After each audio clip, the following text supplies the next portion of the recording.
Hello friends, welcome back to info talk show. നമ്മുടെ പുതിയ ഒരു വീഡിയോയിലേക്ക് എല്ലാവർക്കും സ്വാഗതം. നമുക്കറിയാം, വരുന്ന ജൂലൈ 5 ബഷീർ ദിനമാണ്.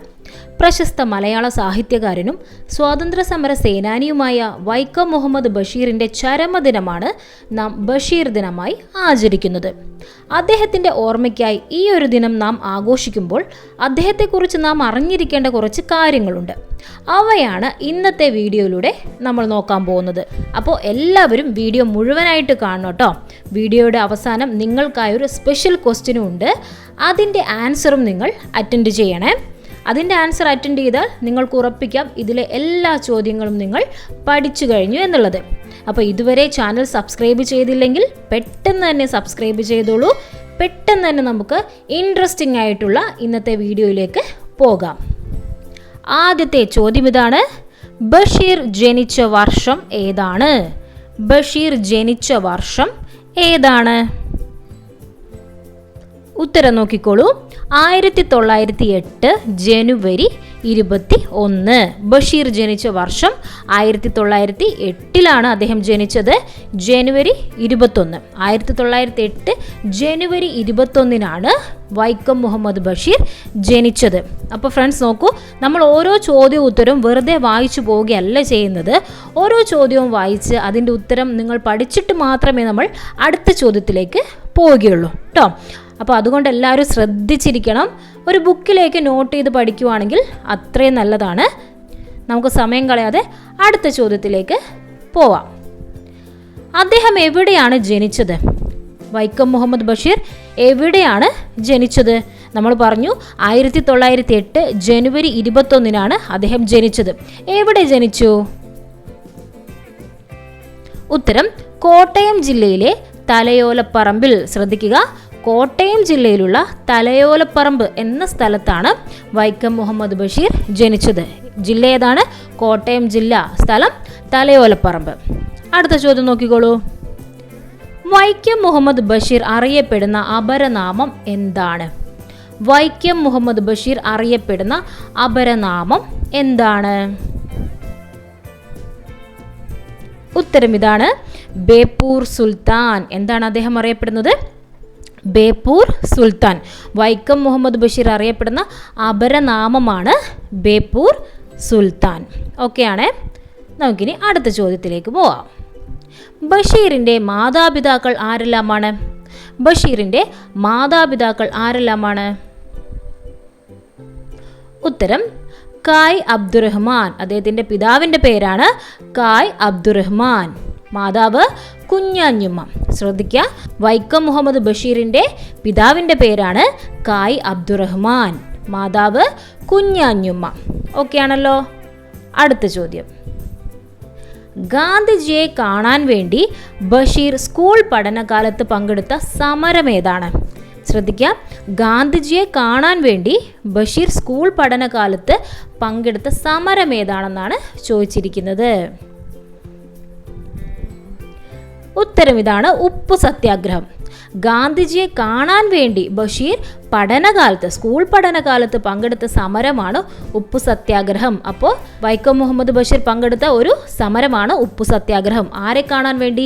ഗാന്ധിജിയെ കാണാൻ വേണ്ടി. അപ്പോൾ എവിടെയാണ്? കോഴിക്കോട് വെച്ചിട്ടാണ് വൈക്കം മുഹമ്മദ് ബഷീർ ഈ ഉപ്പു സത്യാഗ്രഹത്തിൽ പങ്കെടുത്തത്. ആരെ കാണാൻ വേണ്ടിയിട്ടാണ്? ഗാന്ധിജിയെ കാണാൻ വേണ്ടിയിട്ടാണ്. ഓക്കെ ആണല്ലോ. അടുത്തത്: ബഷീറിൻ്റെ ആദ്യത്തെ നോവൽ ഏതാണ്? ബഷീറിൻ്റെ ആദ്യത്തെ നോവൽ ഏതാണ്? ഉത്തരം ഇതാണ്: പ്രേമലേഖനം. ഏതാണ്? പ്രേമലേഖനം. ശ്രദ്ധിക്കുക, പഠിച്ചു വെച്ചോളൂ. ബഷീറിൻ്റെ ആദ്യത്തെ നോവലാണ് പ്രേമലേഖനം. പ്രേമലേഖനം ഏത് വർഷമാണ് പ്രസിദ്ധീകരിച്ചത്? 1943 പ്രസിദ്ധീകരിച്ചത്. ബഷീറിൻ്റെ ആദ്യത്തെ നോവൽ പ്രേമലേഖനം പ്രസിദ്ധീകരിച്ച വർഷം 1943. അടുത്ത ചോദ്യം ഇതാണ്: വൈക്കം മുഹമ്മദ് ബഷീറിൻ്റെ പുസ്തക രൂപത്തിൽ പ്രസാധനം ചെയ്യപ്പെട്ട ആദ്യ കൃതി? വൈക്കം മുഹമ്മദ് ബഷീറിൻ്റെ പുസ്തക രൂപത്തിൽ പ്രസാധനം ചെയ്യപ്പെട്ട ആദ്യ കൃതി ഏതാണ്? ഉത്തരം പ്രേമലേഖനമാണ്. അദ്ദേഹത്തിൻ്റെ ആദ്യത്തെ നോവലാണ് ഏത്? പ്രേമലേഖനം. അത് പുസ്തക രൂപത്തിൽ പ്രസിദ്ധീകരിച്ച ആദ്യത്തെ കൃതിയും ഏതാണ്? പ്രേമലേഖനമാണ്. ഓക്കെ, അടുത്ത ചോദ്യം ഇതാണ്. സ്വന്തം സഹോദരിയുടെയും കുടുംബത്തിൻ്റെയും പശ്ചാത്തലത്തിൽ ബഷീർ എഴുതിയ പ്രശസ്തമായ ഹാസ്യ നോവൽ ഏതാണ്? സ്വന്തം സഹോദരിയുടെയും കുടുംബത്തിൻ്റെയും പശ്ചാത്തലത്തിൽ ബഷീർ എഴുതിയ പ്രശസ്തമായ ഹാസ്യ നോവൽ. ഉത്തരം വരുന്നത് പാത്തുമ്മയുടെ ആട്. സ്വന്തം സഹോദരിയുടെയും കുടുംബത്തിൻ്റെയും പശ്ചാത്തലത്തിൽ ബഷീർ എഴുതിയ പ്രശസ്തമായ ഹാസ്യ നോവലാണ് പാത്തുമ്മയുടെ ആട്. ഏതാണ്? പാത്തുമ്മയുടെ ആട്. അടുത്ത ചോദ്യം, മജീദും സുഹറയും ഏത് ബഷീർ കൃതിയിലെ കഥാപാത്രങ്ങളാണ്? മജീദും സുഹറയും ഏത് ബഷീർ കൃതിയിലെ കഥാപാത്രങ്ങളാണ്? ഉത്തരം നോക്കിക്കോളൂ. ബാല്യകാല സഖി. മജീദും സുഹറയും ബഷീറിൻ്റെ ഏത് കൃതിയിലെ കഥാപാത്രങ്ങളാണ്? ബാല്യകാല സഖിയിലെ കഥാപാത്രങ്ങളാണ്. അപ്പോൾ ബാല്യകാല സഖിയിലെ കഥാപാത്രങ്ങൾ ആരൊക്കെയാണ്? മജീദും സുഹറയും. ഓക്കെ ആണല്ലോ, പഠിക്കാൻ പറ്റുന്നില്ലേ? മജീദും സുഹറയും ബാല്യകാല സഖി എന്ന ബഷീറിൻ്റെ കൃതിയിലെ കഥാപാത്രങ്ങളാണ്. നമുക്ക് അടുത്ത ചോദ്യത്തിലേക്ക് പോകാം. ജയിൽ പശ്ചാത്തലമാക്കി ബഷീർ രചിച്ച പ്രണയകഥ ഏതാണ്? ജയിൽ പശ്ചാത്തലമാക്കി ബഷീർ രചിച്ച പ്രണയകഥ ഏതാണ്? ഉത്തരം നോക്കിക്കോളൂ. മതിലുകൾ. അപ്പോൾ ജയിൽ പശ്ചാത്തലമാക്കി ബഷീർ രചിച്ച ഒരു പ്രണയകഥയാണ് മതിലുകൾ. ഓർത്തു വെക്കുക, മതിലുകൾ. ജയിൽ പശ്ചാത്തലമാക്കി ബഷീർ രചിച്ച പ്രണയകഥ മതിലുകൾ. ഓക്കെ, അടുത്ത ചോദ്യം. ഭാരത സർക്കാർ പത്മശ്രീ പുരസ്കാരം നൽകി ബഷീറിനെ ആദരിച്ച വർഷം ഏതാണ്? ഭാരത സർക്കാർ പത്മശ്രീ പുരസ്കാരം നൽകി ബഷീറിനെ ആദരിച്ച വർഷം. ഉത്തരം ഇതാണ്, 1982. അപ്പോൾ ഭാരത സർക്കാർ പത്മശ്രീ പുരസ്കാരം നൽകി ബഷീറിനെ ആദരിച്ചത് ഏത് വർഷത്തിലാണ്?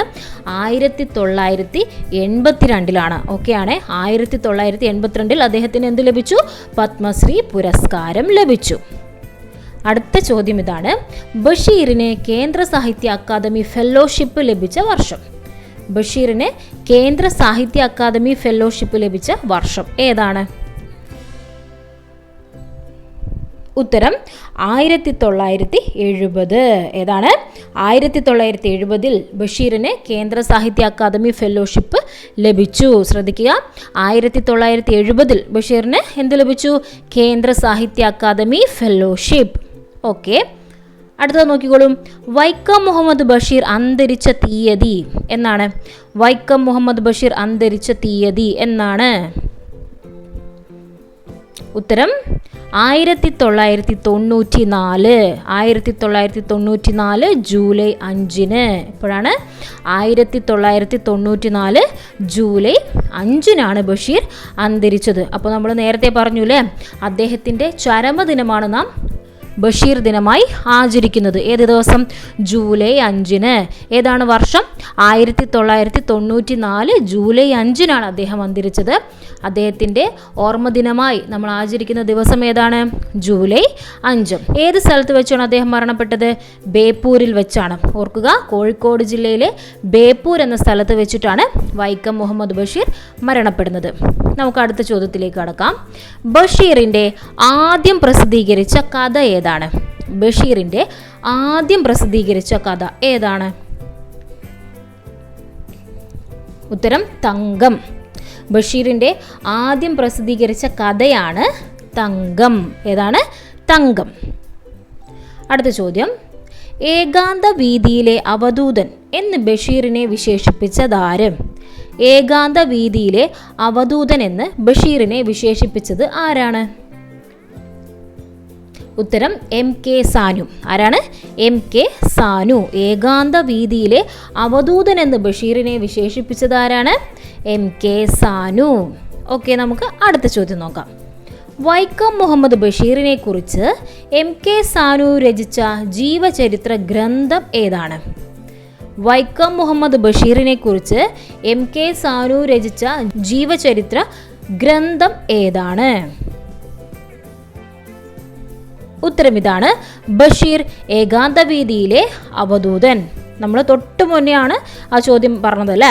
ഏകാന്ത വീതിയിലെ അവധൂതൻ എന്ന് ബഷീറിനെ വിശേഷിപ്പിച്ചത് ആരാണ്? MK സാനു. അപ്പോൾ MK സാനു രചിച്ച ജീവചരിത്ര ഗ്രന്ഥമാണ് ബഷീറിനെ കുറിച്ച് MK സാനു രചിച്ച ജീവചരിത്ര ഗ്രന്ഥമാണ് ബഷീർ ഏകാന്ത വീതിയിലെ അവധൂതൻ. ഓക്കെ, അടുത്ത ചോദ്യം ഇതാണ്. 2011 ജീവചരിത്രത്തിനുള്ള കേന്ദ്ര സാഹിത്യ അക്കാദമി പുരസ്കാരം MK സാനുവിന് ലഭിച്ച കൃതി. 2011 ജീവചരിത്രത്തിനുള്ള കേന്ദ്ര സാഹിത്യ അക്കാദമി പുരസ്കാരം MK സാനുവിന് ലഭിച്ച കൃതി ഏതാണ്? ഉത്തരം ബഷീർ ഏകാന്ത വീതിയിലെ അവധൂതൻ. അപ്പോൾ ബഷീറിനെ കുറിച്ച് MK സാനു രചിച്ച ബഷീർ ഏകാന്ത വീതിയിലെ അവധൂതൻ എന്ന കൃതിക്കാണ് MK സാനുവിന് 2011 ജീവചരിത്രത്തിനുള്ള കേന്ദ്ര സാഹിത്യ അക്കാദമി പുരസ്കാരം ലഭിച്ചത്. അടുത്ത ചോദ്യം ഇതാണ്.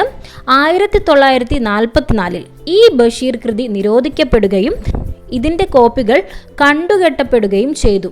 ഏതാണ് ആ കൃതി? ഇപ്പോൾ ക്വസ്റ്റ്യൻ ശ്രദ്ധിക്കുക. 1944 ഈ ഒരു കൃതി നിരോധിക്കപ്പെടുകയും ആ കൃതിയുടെ കോപ്പികൾ കണ്ടുകെട്ടപ്പെടുകയും ചെയ്തു.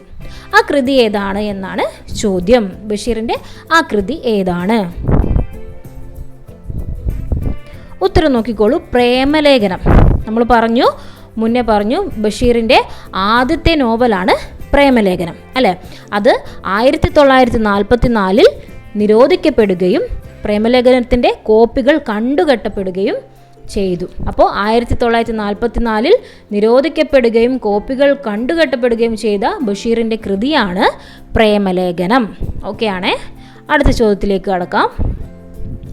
1943 പൂജപ്പുരയിലെ തിരുവനന്തപുരം സെൻട്രൽ ജയിലിൽ രാജ്യദ്രോഹം ആരോപിക്കപ്പെട്ട് തടവിൽ കിടക്കുന്ന സമയത്ത് ബഷീർ എഴുതിയ നോവൽ ഏതാണ്? 1943 പൂജപ്പുരയിലെ തിരുവനന്തപുരം സെൻട്രൽ ജയിലിൽ രാജ്യദ്രോഹം ആരോപിക്കപ്പെട്ട് തടവിൽ കിടക്കുന്ന സമയത്ത് ബഷീർ എഴുതിയ നോവൽ ഏതാണ്?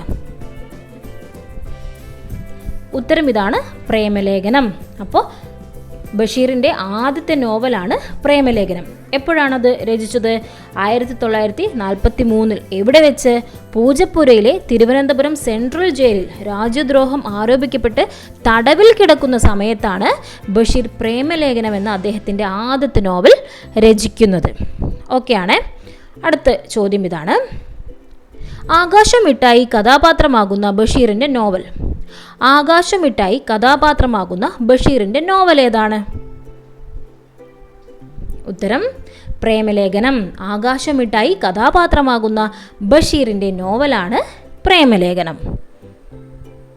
അടുത്ത ചോദ്യം ഇതാണ്. 1985 പ്രേമലേഖനം എന്ന കഥയെ ചലച്ചിത്രമാക്കിയ സംവിധായകൻ. അപ്പോൾ 1985 പ്രേമലേഖനം എന്ന കഥയെ ചലച്ചിത്രമാക്കിയ സംവിധായകൻ ആരാണ്? ഉത്തരം നോക്കിക്കോളൂ. PA ബക്കർ. 1985 പ്രേമലേഖനം എന്ന കഥയെ ചലച്ചിത്രമാക്കിയ സംവിധായകൻ ആരാണ്? PA ബക്കർ. ഓക്കെ ആണ്. അടുത്ത ചോദ്യം. 2017 വൈക്കം മുഹമ്മദ് ബഷീറിൻ്റെ പ്രേമലേഖനം എന്ന നോവലിനെ അടിസ്ഥാനമാക്കി സിനിമയെടുത്ത സംവിധായകൻ ആരാണ്? 2017 വൈക്കം മുഹമ്മദ് ബഷീറിൻ്റെ പ്രേമലേഖനം എന്ന നോവലിനെ അടിസ്ഥാനമാക്കി സിനിമയെടുത്ത സംവിധായകനാണ് അനീഷ് അൻവർ. ആരാണ്? അനീഷ് അൻവർ. അടുത്ത ചോദ്യം ഇതാണ്. മൂക്ക് കേന്ദ്ര കഥാപാത്രമാകുന്ന ബഷീർ കൃതി ഏത്? മൂക്ക് കേന്ദ്ര കഥാപാത്രമാകുന്ന ബഷീർ കൃതി ഏതാണ്? ഇപ്പോൾ ചിലർക്ക് ഇതിൻ്റെ ഉത്തരം കിട്ടിയിട്ടുണ്ടാവും. കിട്ടിയവരെന്ത് ചെയ്യുക? പെട്ടെന്ന് തന്നെ ഒന്ന് കമൻറ്റ് ചെയ്തോളൂ കേട്ടോ. അപ്പോൾ മൂക്ക് കേന്ദ്ര കഥാപാത്രമാകുന്ന ബഷീർ കൃതി ഏതാണ്? ഉത്തരം വിശ്വവിഖ്യാതമായ മൂക്ക്. പലരും ഈ കഥ വായിച്ചിട്ടുണ്ടാകും. മൂക്ക് കേന്ദ്ര കഥാപാത്രമാകുന്ന ബഷീർ കൃതിയാണ് വിശ്വവിഖ്യാതമായ മൂക്ക്. അടുത്ത ചോദ്യം. സാഹിത്യ ലോകത്ത് ഏറെ വിമർശനങ്ങൾ ഉണ്ടാക്കിയ ഒരു ബഷീർ കൃതി. സാഹിത്യ ലോകത്ത് ഏറെ വിമർശനങ്ങൾ ഉണ്ടാക്കിയ ഒരു ബഷീർ കൃതി ഏതാണ്? ഉത്തരം ശബ്ദങ്ങൾ. ഏതാണ്? ശബ്ദങ്ങൾ. സാഹിത്യ ലോകത്ത് ഏറെ വിമർശനങ്ങൾ ഉണ്ടാക്കിയ ഒരു ബഷീർ കൃതിയാണ് ശബ്ദങ്ങൾ. ഒന്നും ഒന്നും ഇമ്മിണി വലിയ ഒന്ന് എന്ന പ്രയോഗം ഏത് പുസ്തകത്തിലാണ്? ഒന്നും ഒന്നും ഇമ്മിണി ബല്യൊന്ന് എന്ന പ്രയോഗം ഏത് പുസ്തകത്തിലാണ്? ഉത്തരം ബാല്യകാലസഖി. ഏതാണ്? ബാല്യകാലസഖി. അപ്പോൾ നമ്മൾ മുന്നേ പറഞ്ഞു മജീദും സുഹറയും കേന്ദ്ര കഥാപാത്രങ്ങളാകുന്ന ബഷീർ കൃതിയാണ് ഏത്? ബാല്യകാലസഖി.